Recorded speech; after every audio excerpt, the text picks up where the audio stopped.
మంత్రివర్యులు శాసన మండలి చీఫ్ విప్ మహేందర్ రెడ్డి గారు, ప్రొఫెసర్ కోదండరామ్ గారు, మీ బిడ్డ మీ గౌరవం ప్రొఫెసర్ హరగోపాల్ గారు, అదేవిధంగా మాజీ శాసనసభ్యులు ప్రతాప్ రెడ్డి గారు, భీష్మదేవ్ గారు, వేదిక మీద ఉన్న పెద్దలందరూ, సైబరాబాద్ కమిషనర్ గారు, రంగారెడ్డి జిల్లా కలెక్టర్ గారు, జిల్లా స్థాయి నాయకులు, మండల స్థాయి నాయకులు, ప్రాణ సమానులైన కాంగ్రెస్ పార్టీ కార్యకర్తలందరికీ కూడా మనస్ఫూర్తిగా ధన్యవాదాలు, కృతజ్ఞతలు తెలియజేస్తున్నా. 3-4 రోజుల క్రితమే నిర్ణయమైన మొగిలిగిద్ద గ్రామ ప్రతిష్ట తెలంగాణ రాష్ట్రానికే ఒక్క గౌరవాన్ని తెచ్చిపెట్టిన 150 సంవత్సరాలు పూర్తి చేసుకుంటున్న పాఠశాల. ఏ పాఠశాలలైతే హైదరాబాద్ సంస్థానం ప్రజాపాలనలకు వచ్చిన తర్వాత మొట్టమొదటి ముఖ్యమంత్రిని అందించిందో, పరిపాలనలోనే మార్పులు తీసుకురాగలిగిన శక్తి సామర్థ్యాలు ఉన్న బూర్గుల రామకృష్ణారావు గారిని, రాజకీయ దురంధరుడు, ఎవరు పేరు చెప్పిన రాష్ట్ర జాతీయ రాజకీయాలలో ఎప్పటికీ వన్నెదగ్గని మర్రి చెన్నారెడ్డి గారిని, ఉత్తరప్రదేశ్ గవర్నర్గా పనిచేసిన పెద్దలు సోషలిస్టు నాయకుడు సత్యనారాయణ రెడ్డి గారిని, అదేవిధంగా గతంలో విద్యాశాఖ మంత్రిగా పనిచేసిన శ్రీనివాసరావు గారిని, ఈరోజు వేదిక మీద ఉన్న పౌరుల యొక్క హక్కులకు భంగం కలిగినప్పుడు ఎక్కడికైనా నిర్భయంగా అక్కడికి వెళ్ళి ఆ ప్రజలకు జరుగుతున్న అన్యాయాలను ప్రపంచం దృష్టికి తీసుకొచ్చి పాలకులకు ఇష్టం ఉన్నా లేకపోయినా ప్రజల యొక్క హక్కుల కోసం కొట్లాడే పెద్దలు హరగోపాల్ గారికి, వీళ్ళందరినీ కూడా ఈరోజు ఈ కార్యక్రమానికి ఆహ్వానించి ఇంత పెద్ద కార్యక్రమాన్ని ఏర్పాటు చేసినందుకు మిమ్మల్ని అందరినీ మనస్ఫూర్తిగా అభినందిస్తున్నా. మిత్రులారా, పాలమూరు బిడ్డగా తెలంగాణ రాష్ట్ర 2వ ముఖ్యమంత్రిగా ఈరోజు 150 సంవత్సరాలు పూర్తి చేసుకున్న మొగిలిగిద్ద పాఠశాలను ఆధునీకరించడానికి ఈ కార్యక్రమంలో పాల్గొనడం ఇది నాకు ఒక గొప్ప గౌరవం అని చెప్పి నేను ఈ సందర్భంగా తెలియజేస్తున్నా. ఆనాడు నిజాం పాలనలో ఉర్దూలో ప్రారంభమైన ఈ పాఠశాల ఈరోజు ఈ స్థాయిలోకి రావడం, ఈ గ్రామం ఆదర్శంగా నిలబడాలన్న ఆలోచనతో ఇక్కడ పాఠశాలలతో పాటు జూనియర్ కాలేజ్తో పాటు ఈరోజు అడ్వాన్స్ టెక్నాలజీ సెంటర్లను అందించి పాఠశాలకు ఒక 10 కోట్ల రూపాయలు, మొగిలిగిద్ద గ్రామం కోసం సీసీ రోడ్ల కోసం 5 కోట్ల రూపాయలు, అదేవిధంగా లైబ్రరీ కోసం, గ్రామ పంచాయతీ బిల్డింగ్ కోసం 1 కోటి రూపాయలు, అదేవిధంగా మైనారిటీ షాదీఖానా కోసం మా మిత్రుడు ఈర్లపల్లి శంకర్ గారు అడిగినరు. తప్పకుండా వాటిని కూడా మంజూరు చేసి మొగిలిగిద్ద గ్రామాన్ని అభివృద్ధి చేసే బాధ్యత ఈరోజు తెలంగాణ రాష్ట్ర ప్రభుత్వం తీసుకుంటుంది. విద్యకు సంబంధించి ప్రభుత్వం చేపడుతున్న కార్యక్రమాలను ఇంతకుముందే పాఠశాలలో విద్యార్థులతో నేను పంచుకోవడం జరిగింది. నేను ఒకే మాట చెప్పదలుచుకున్నా. తెలంగాణ రాష్ట్ర ప్రభుత్వానికి గత 10 సంవత్సరాల పరిపాలనలో విద్యాశాఖను నిర్లక్ష్యం చేసి, నిర్వీర్యం చేసి వేలాది సింగిల్ టీచర్ పాఠశాలలను తండాలలో, గూడాలలో, మారుమూల పల్లెల్లో మూసివేయడం జరిగింది.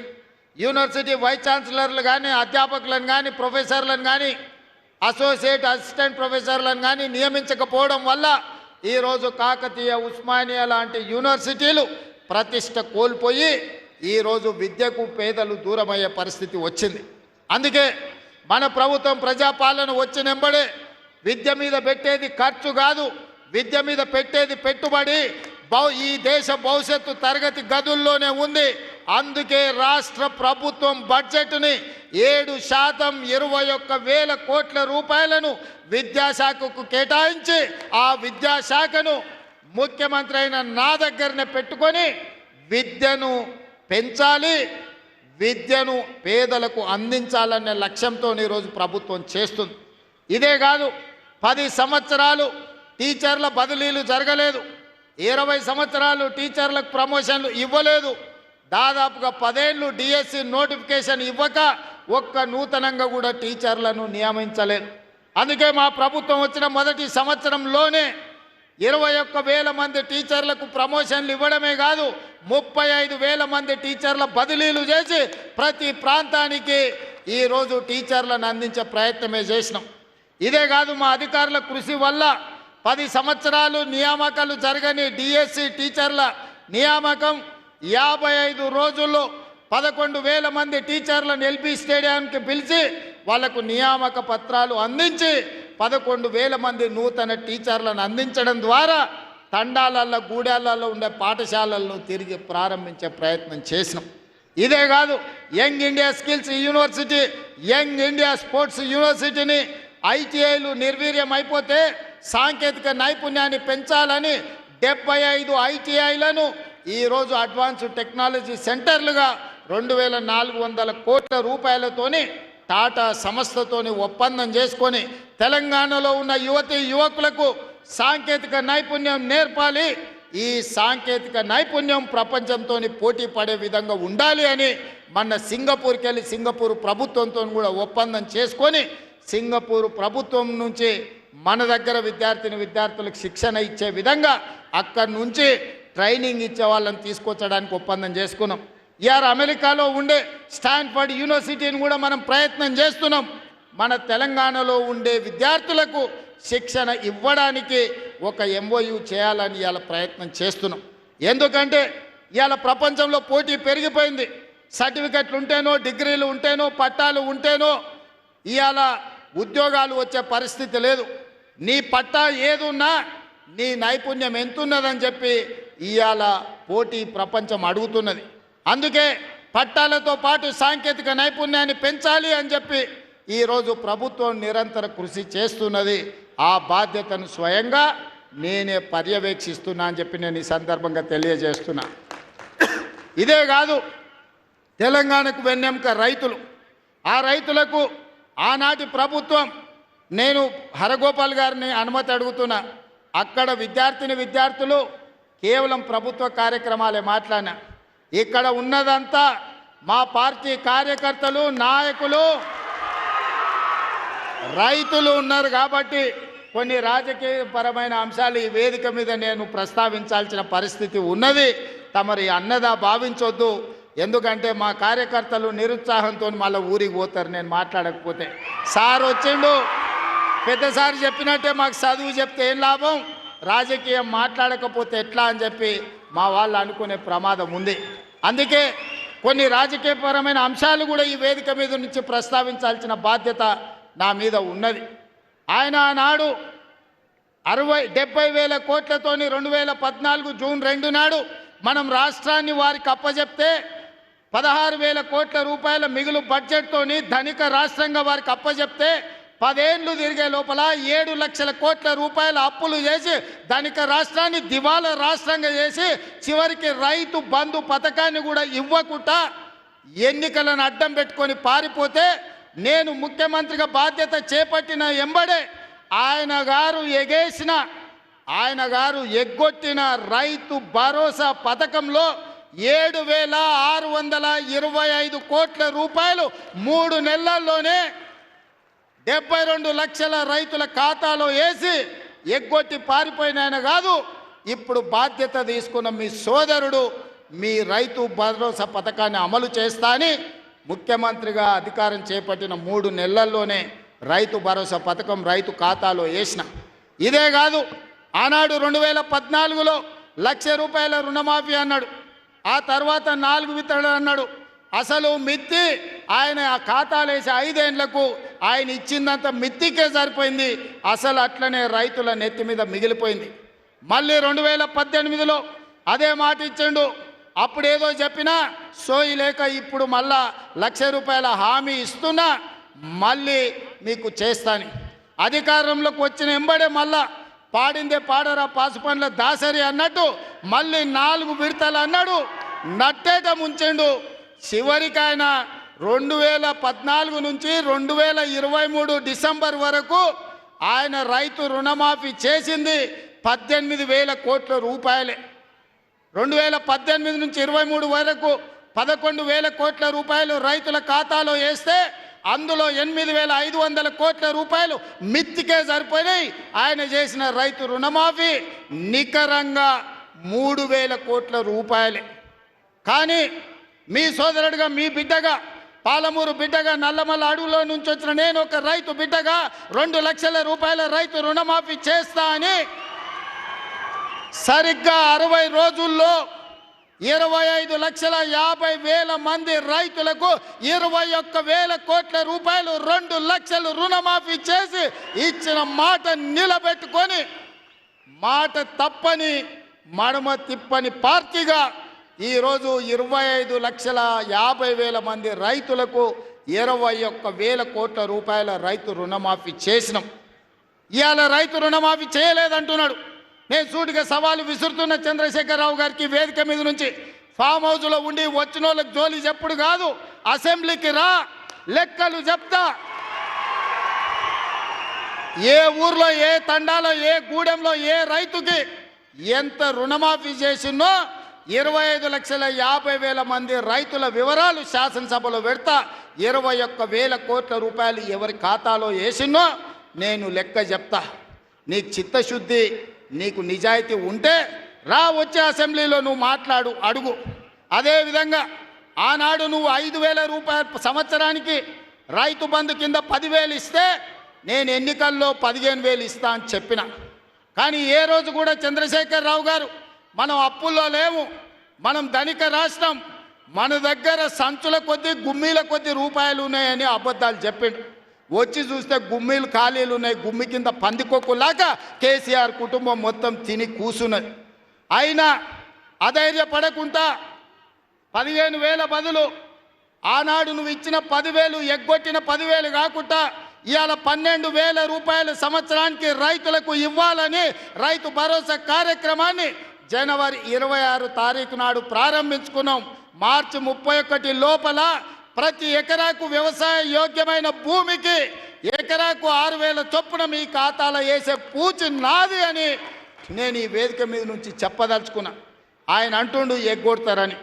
నేను నీలాక మాట చెప్పి ఎగ్గొట్టేటోని కాదు. దళితులకు 3 ఎకరాలని ఎగ్గొట్టినావు, దళిత ముఖ్యమంత్రి అని ఎగ్గొట్టినావు, డబల్ బెడ్రూమ్ ఇండ్లు అని ఎగ్గొట్టినావు. ఇట్లా చెప్పుకుంటూ వెళ్తే 100 మాటలు ఇచ్చి ఎగ్గొట్టిన చరిత్ర నీది, పంగనామాలు పెట్టిన చరిత్ర నీది. చంద్రశేఖరరావు 10 ఏళ్ళు పరిపాలన చేసి ప్రజల దగ్గరకు పోతే డిసెంబర్లో అధికారం కోల్పోయినావు, జూన్లో డిపాజిట్లు కోల్పోయినావు పార్లమెంట్లో. ఇప్పుడు మెదడు కూడా కోల్పోయినట్టే ఉన్నాడు ఆయన పెద్ద మనిషి ఫామ్ హౌస్లో పండుకొని. డిసెంబర్లో ఆయన అన్నీ చెప్పిండు. ఆయన గుడీలు దర్గాలకు దస్తీలు కప్పిండు, గుడీలకు పోయి దండాలు పెట్టిండు. పెట్టిన తెలంగాణ ప్రజలు 10 ఏళ్ళు పెట్టిన ఆయన అరగోసకు ఇవాళ ఆయన గుణపాఠం చెప్పి ప్రభుత్వాన్ని దించిండ్రు. అట్లే అబద్ధాలు చెప్తే పార్లమెంట్లో గుండు 0 ఇచ్చిండ్రు, ఆయన గాడిద గుడ్డి ఇచ్చిండ్రు. అయినా బుద్ధి మారలే. 14 నెలల నుంచి అంట ఆయన ఫామ్ హౌస్లో వండుకొని గంభీరంగా చూస్తున్నాడు. ఎవరిని చూస్తున్నావా గంభీరంగా? అచ్చోసిన ఆంబోతులాక నీ కొడుకుని అల్లుని ఊరు మీద వదిలినావు. మైసమ్మ మన ఏంది జాంగీర్పీర్ల దర్గాకు వదిలిన మేకపోతులాక ఊరు మీద పడి మేస్తా ఉన్నారు నీ కొడుకు, నీ అల్లుడు. మన జాంగీర్పీర్ల దర్గా కోసుకుంటాం కదా మనం, అట్లా జాంగీర్పీర్ల దర్గాను కూడా మోసం చేసిన 100 కోట్లు ఇస్తాను మా శంకర్ చెప్తున్నాడు. ఇవాళ రాజన్న సిరిసిల్ల ఆలయానికి 100 కోట్లు ఇస్తాను, ఆ దేవుణ్ణి మోసం చేసినావు. ఈడ దర్గాను మోసం చేసినావు. పాలమూరులో ప్రాజెక్టులు కడతా అని, పాలమూరు రంగారెడ్డి ఎత్తిపోతలు పూర్తి చేస్తా అని, కల్వకుర్తి, భీమా, నెట్టంపాడు, కోయిల్సాగరు, జూరాల, ఆర్డీఎస్, తుమ్మిళ్ళ ప్రాజెక్టులను కడతా అని చెప్పి పాలమూరుకు మాట ఇచ్చి పాలమూరుని ఎండబెట్టి ఎగవేసిన దుర్మార్గుడివి నువ్వు ఈరోజు సంవత్సరం పూర్తి కాకముందే మా మీద వడేడుస్తురట. ఆయన కోసం ఎదురు చూస్తురట. ప్రజలందరూ బాధపడుతురట.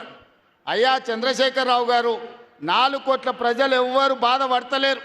రైతులకు రైతు భరోసా వచ్చింది, రైతులకు రైతు రుణమాఫీ జరిగింది, విద్యార్థులకు ఫీజు రియంబర్స్మెంట్ ఇచ్చినాం, రాజీవ్ ఆరోగ్యశ్రీ 10 లక్షలకు పెంచినాం, పేదలకు ఇండ్లల్లా 200 యూనిట్లు ఉచిత కరెంట్ ఇచ్చినాం. ఆడబిడ్డలకు 500 రూపాయలకే సిలిండర్ ఇచ్చినాం. అదేవిధంగా ఆడబిడ్డలకు ఆర్టీసీలో ఉచితంగా బస్సు ప్రయాణం ఇచ్చినాం. 120 కోట్ల మంది ఆడబిడ్డలు ఈరోజు తెలంగాణ రాష్ట్రంలో ఉచిత బస్సు ప్రయాణం చేస్తున్నారు. దానికి 4,000 కోట్ల రూపాయలు ఖర్చు పెట్టినాం.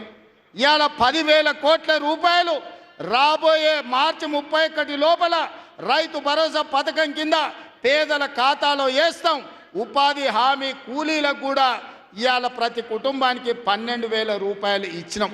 ఇదే కాదు, తెలంగాణ సమాజానికి నిరుద్యోగ సమస్య, అలాంటి నిరుద్యోగ సమస్యను పరిష్కరించడానికి మొదటి సంవత్సరంలోనే 55,143 ప్రభుత్వ ఉద్యోగాలు ఇచ్చి దేశంలోనే చరిత్ర సృష్టించిన రాష్ట్రం తెలంగాణ రాష్ట్రం. నువ్వు 10 ఏళ్ళు ఇవ్వలేని ఉద్యోగాలు మొదటి సంవత్సరంలోనే 55,143 ఉద్యోగాలు ఇచ్చిన చరిత్ర మాది. వీటన్నిటి మీద నీకు చిత్తశుద్ధి ఉంటే, నీ నాయకత్వం మీద నీకు నమ్మకం ఉంటే నువ్వు రా అసెంబ్లీలకు.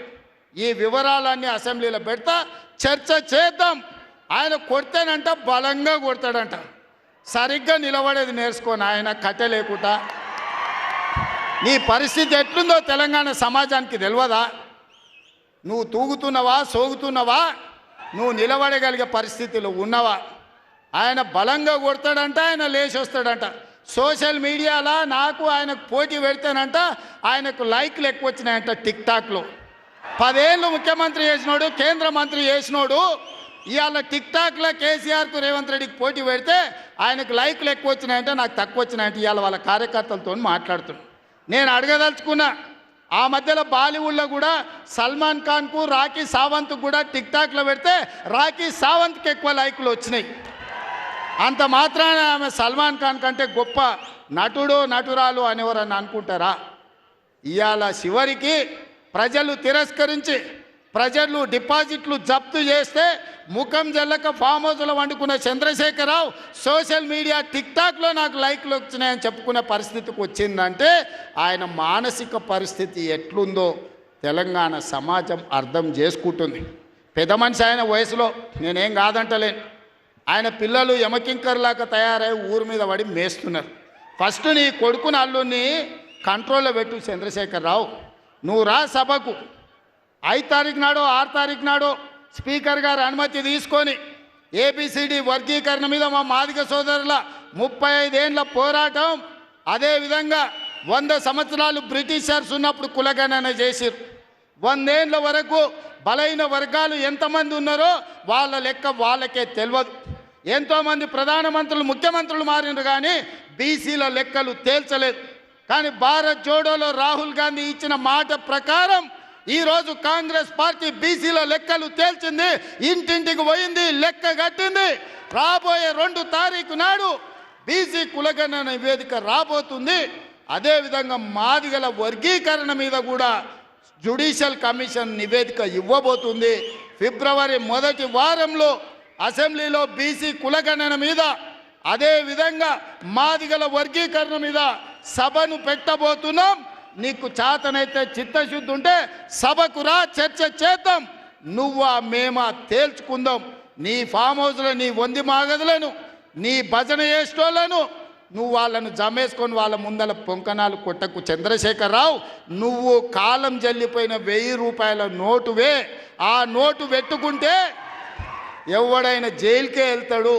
ఒకప్పుడు 1000 రూపాయలకు చాలా విలువ ఉండే 1000 నోటుకి. అవునా? 1000 నోట్లు ఉన్నాయంటే ఆయన మునగాని కింద చూసేది. ఇప్పుడు 1000 నోట్ల రూపాయలు ఉన్నాయంటే తీసుకుపోయి బొక్కలు వేస్తారు. చంద్రశేఖరరావు గారు కూడా రద్దయిపోయిన 1000 రూపాయల నోటు, ఇంకా దానికి విలువ లేదు. తెలంగాణ సమాజంలో నిన్ను అడిగేటోళ్ళు లేరు. చంద్రశేఖరరావు, నువ్వు ఫామ్ హౌస్లు ఉండి ప్రజలతో నీకు బంధం తెగిపోయినట్టుంది. ప్రజలు ఏం ఆలోచన చేస్తున్నారో చూడు. రైతులకు రైతు భరోసా అందింది. ఇది నా జవాబు లెక్కల అసెంబ్లీలో చెప్తా. రైతులకు 21,000 కోట్ల రూపాయల రుణమాఫీ జరిగింది. రైతులకు వడ్ల కోసం 500 రూపాయల బోనస్ ఇచ్చినాం. రైతులకు వ్యవసాయానికి 24 గంటలు ఉచిత కరెంట్ ఇచ్చినాం. రైతులకు 200 యూనిట్లు ఇంట్లో ఇవాళ ఉచితంగా ఇస్తున్నాం. ఆడబిడ్డలకు బస్సు ఉచితం ఇచ్చినాం. ఆడబిడ్డలకు 500 రూపాయలకు సిలిండర్ ఇచ్చినాం.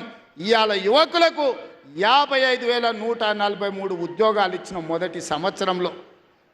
ఒకవేళ మమ్మల్ని అభినందించడానికి నీకు మనసు రాకపోతే అదే ఫామ్ హౌస్లో అట్లే వండుకొని ఉండు, నిన్నెవ్వరు అడుగుతలేరు, కడుగుతలేరు, కొడతలేరు. కాబట్టి ఇవాళ ఇన్ని రకాల సంక్షేమ కార్యక్రమాలు ముందుకు తీసుకొని వెళ్తున్నాం. చంద్రశేఖరరావు గారు నువ్వు రా అసెంబ్లీకి, ఎందుకంటే నాకు గద్దర్ ప్రోగ్రాం ఉంది, ఇంకా చాలా విషయాలు చెప్పాలి. ఇప్పుడు ఇవాళ రవీంద్ర భారతిలో గద్దర్ గారి కార్యక్రమం ఉంది, అర్జెంటుగా నేను బయలుదేరాల్సి వస్తుంది. కాబట్టి మిగతా వివరాలు గద్దర్ వేదిక మీద చెప్తా, ఆ తర్వాత అసెంబ్లీలో చెప్తా.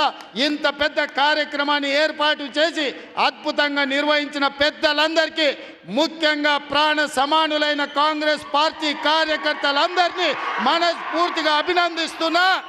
రాబోయే ఎన్నికలు మీవే. శంకర్కు ప్రతాప్ రెడ్డికి ఆదేశాలు ఇస్తున్నా. వార్డు మెంబర్లు, సర్పంచులు, ఎంపీటీసీ, జడ్పీటీసీలను గెలిపించుకునే బాధ్యత వాళ్ళదే.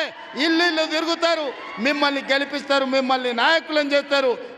గ్రామాన కార్యకర్తలకు నా విజ్ఞప్తి, రేపు సర్పంచ్, ఎంపీటీసీ, జడ్పీటీసీ ఎన్నికలు 100% మనం గెలవాలని తెలియజేస్తూ మీ అందరి దగ్గర సెలవు తీసుకుంటున్నా. జై కాంగ్రెస్. బట్టి సింగమోలే కదిలినాడు ఒక్కరు కాంగ్రెస్ సూర్యుడు.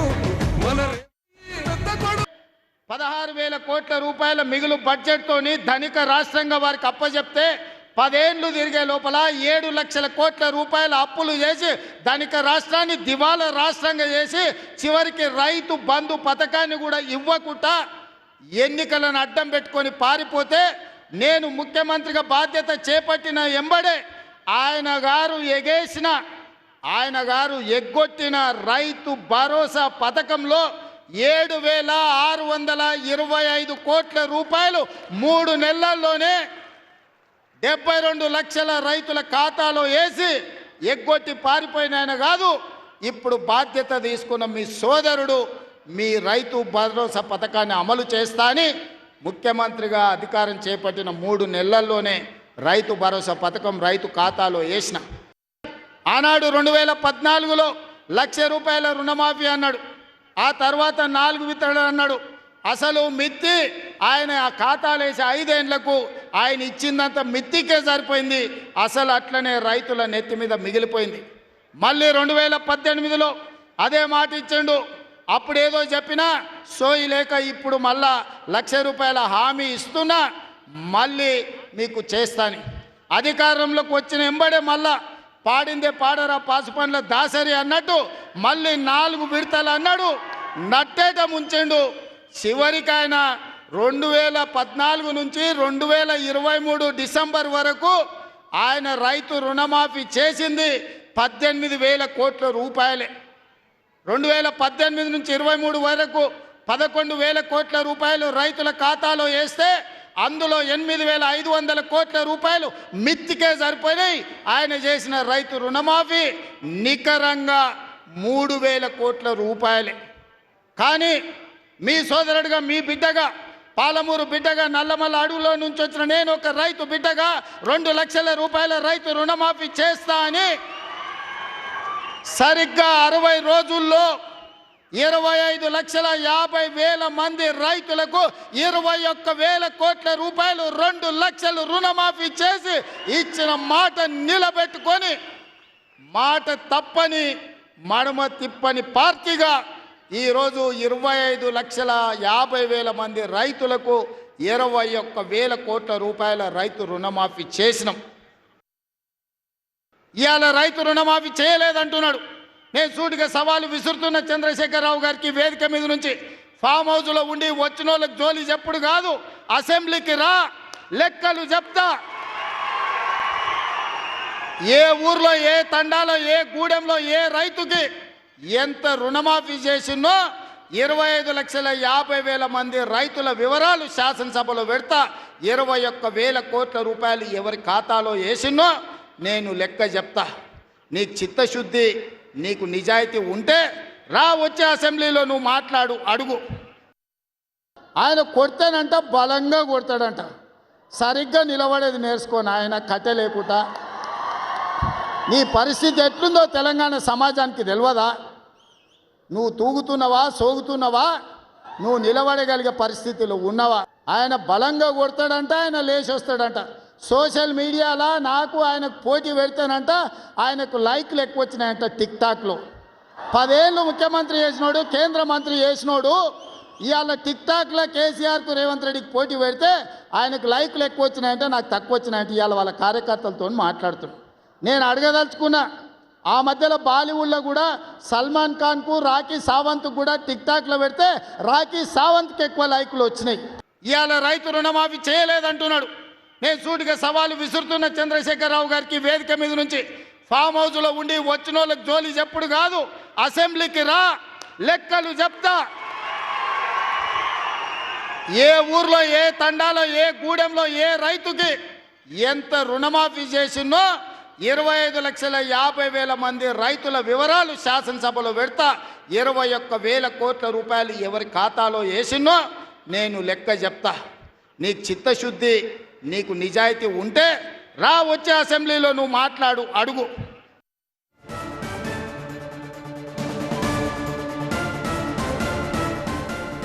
రంగారెడ్డి జిల్లా మొగిలిగిద్ద గ్రామంలో రేవంత్ రెడ్డి ప్రసంగాన్ని లైవ్లో చూశాము. 10 ఏళ్లలో 7 లక్షల కోట్ల మేర అప్పు చేశారు అని సీఎం రేవంత్ ఆరోపిస్తున్నారు. ధనిక రాష్ట్రాన్ని అప్పుల రాష్ట్రంగా మార్చారు అని అంటున్నారు. ఎన్నికల సాకు చూపించి రైతు బంధు కూడా ఎగ్గొట్టారని, వాళ్ల పెండింగ్ పెట్టిన రైతు బంధు డబ్బుల్ని మేమే రైతులకు ఇచ్చామని చెప్పి రేవంత్ రెడ్డి చెప్తున్నారు.